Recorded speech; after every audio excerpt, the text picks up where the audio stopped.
تو اس لیے میں کہتا ہوں آپ ایک چیز ہو جاؤ, یا سنی ہو جاؤ یا شیعہ ہو جاؤ یا کچھ اور ہو جاؤ. کبھی ادھر جا رہا ہے, کبھی ادھر جا رہا ہے, کبھی ادھر لڑک رہا ہے. محرم میں شیعہ بن رہا ہے, ربیع الاول میں بریلوی بن رہا ہے, رمضان میں انسان کا بچہ بنتا ہے. میں یہ نہیں کہہ رہا کہ بریلوی انسان کے بچے نہیں ہیں, یعنی رمضان میں ایسا لگے گا جیسے بہت نیک آدمی.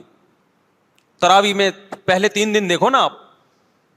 ابھی تو میں یہ بات ہی نہیں کر رہا کون جنتی کون جہنمی کون غلط کون صحیح, ابھی تو میں صرف یہ بتا رہا ہوں کہ اسلاف نے 73 فرقوں میں سے جو ایک جنتی ہوگا اس کو ایکسپلین کیسے کیا ہے. اگر بریلوی اس پہ پورے اترتے ہیں تو بھائی وہ جنتی ہیں, میں کسی کو جہنمی جنتی نہیں کہہ رہا, میں تو ایک کرائٹیریا بتا رہا ہوں. ہو سکتا ہے میں نہ اترتا ہوں, بریلوی بھائی پورے اترتے ہوں, شیعہ لوگ پورے اترتے ہوں, کسی ایک کو میں یقینی طور پہ نہ جنتی کہہ رہا ہوں نہ جہنمی. میں تو کہہ رہا ہوں کہ آپ فیصلہ کرو کہ آپ ادھر ہو یا ادھر ہو, درمیان میں نہ لٹکو. ایسا نہیں ہو. اس بات ہمارے سامنے آ گئی کہ جو جنتی فرقہ ہے اس کی علامت کیا ہے, صحابہ کے راستے کو نہیں چھوڑے گا اور پیغمبر کے راستے کو نہیں چھوڑے گا. دیکھے گا پیغمبر کی کیا تعلیمات اور صحابہ نے اس پر کیسے عمل کیا. علماء نے کہا کہ جس میں یہ علامتیں پائی جائیں گی اس کا مطلب وہ فرقہ ناجیہ ہے, ناجیہ نجات یافتہ. تو علماء نے اس کو ایک نام بھی دے دیا, یہ اس علامت کی بیس پہ یہ نام علماء نے دیا تاکہ نام سے پہچان ہو جائے کہ اس حدیث کے معیار پہ یہ فرقہ اترتا ہے یا نہیں اترتا. تو حدیث میں 2 چیزوں کا ذکر تھا, ایک سنت اور ایک صحابہ. تو صحابہ کے لفظ کو جماعت سے تعبیر کیا, یعنی اجماع صحابہ.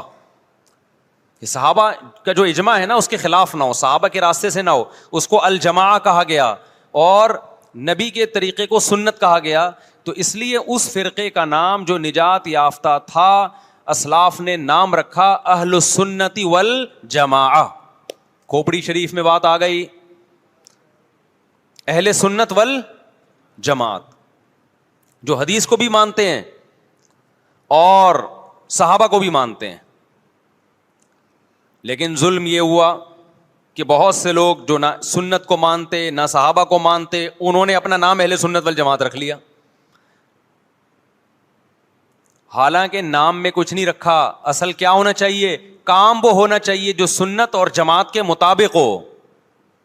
تو اب یہ نہیں کہ جو فرقہ بھی اہل سنت والجماعت کا لیبل لگا کے آ جائے آپ نے اس کو جنتی ماننا شروع کر دینا. نا نا نا نا نا, آپ نے علامت دیکھنی ہے کہ اس میں اہل سنت والجماعت والی علامتیں پائی جاتی ہیں, وہ عقیدے ہیں جو اہل سنت والجماعت کے ہیں, پھر تو ہم مانیں گے, ادروائز اس کو ہم فرقہ ناجیہ میں نہیں مانیں گے. بات آ رہی ہے سمجھ میں کہ نہیں آ رہی ہے؟ تھوڑی علمی پیچیدہ بحث ہو گئی میرا خیال ہے آج. یہ فرقہ واریت نا ایک بڑا ٹاپک بن چکا ہے, ہر آدمی فرقہ واریت کے نام پہ منجن بیچ رہا ہے کہ میں فرقہ واریت نہیں مانتا, میں یہ مانتا ہوں. ابے تو بس کر دو یار, بس کرو. آپ باتیں کرنے پر گورنمنٹ کی طرف سے کوئی پابندی نہیں ہے, پریکٹیکل لائف میں نہیں چلتا یہ سب کچھ. تو جو اہل سنت والجماعت سچی مچی کے تھے, اب اہل سنت والجماعت میں بھی ہر آدمی اہل سنت والجماعت بنا ہوا ہے. اہل سنت والجماعت کی جو شارٹ فارم اردو میں آئی اس کو سنی کہا گیا, سنت سے نکلا یہ لفظ. اس کو کیا کہا گیا, بولو نا کیا ہو گیا, سنی.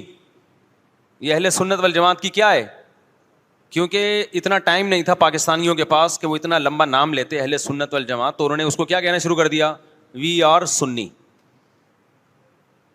تو ہم کیا ہیں بھائی, فرقہ ہم 73 فرقوں میں ہمارا فرقہ کون سا ہے, ہم سنی ہیں, جو اہل سنت والجماعت کی شارٹ فارم ہے. یہاں تک بات کھوپڑی شریف میں آ گئی. اب جو سنی ہے نا ان کے کچھ مخصوص عقیدے ہیں, وہ عقیدے ہوں گے تو آپ سنی ہوگے, وہ عقیدے نہیں ہے تو آپ سنی نہیں ہے. لیبل لگاتے رہو, جیسے وہ بار بار میں چٹکلا سناتا ہوں نا کہ ایک آدمی نے چاول کی بوری پر, چینی کی بوری پر چاول لکھا ہوا تھا. لوگوں نے پوچھا بھائی اندر چینی ہے باہر چاول, کہتا ہے مکھیوں کو دھوکہ دینے کے لیے, مکھیاں بہت بیٹھتی ہیں. تو لیبل کیا لگا دیا چاول کا, اندر کیا ہے چینی. تو ایسے ہی بہت سے لوگ لیبل یہ لگاتے ہیں کہ اہل سنت والجماعت ہم سنی ہیں, لیبل انہوں نے سنی کا لگا دیا, اس فرقے کا لگا دیا جس کو ہم نجات یافتہ سمجھتے ہیں, لیکن اندر مال جو پڑا ہوا ہے وہ سنی والا مال نہیں ہے. تو یاد رکھو چاول کے لفظ سے کیا مکھی دھوکا کھا سکتی ہے اور بوری پہ نہ آئے؟ تو کیا سنی کے لفظ سے فرشتے دھوکا کھا سکتے ہیں؟ یہ معاذ اللہ اللہ دھوکا کھا سکتا ہے جبکہ اندر مال سنی والا نہیں ہو؟ یہ ہو سکتا ہے کیا؟ ہو سکتا ہے. ایک ٹانگ جہنم میں ایک ٹانگ جنت میں آپ کی. یا تو پورے ادھر جاؤ گے یا پورے ادھر جاؤ گے.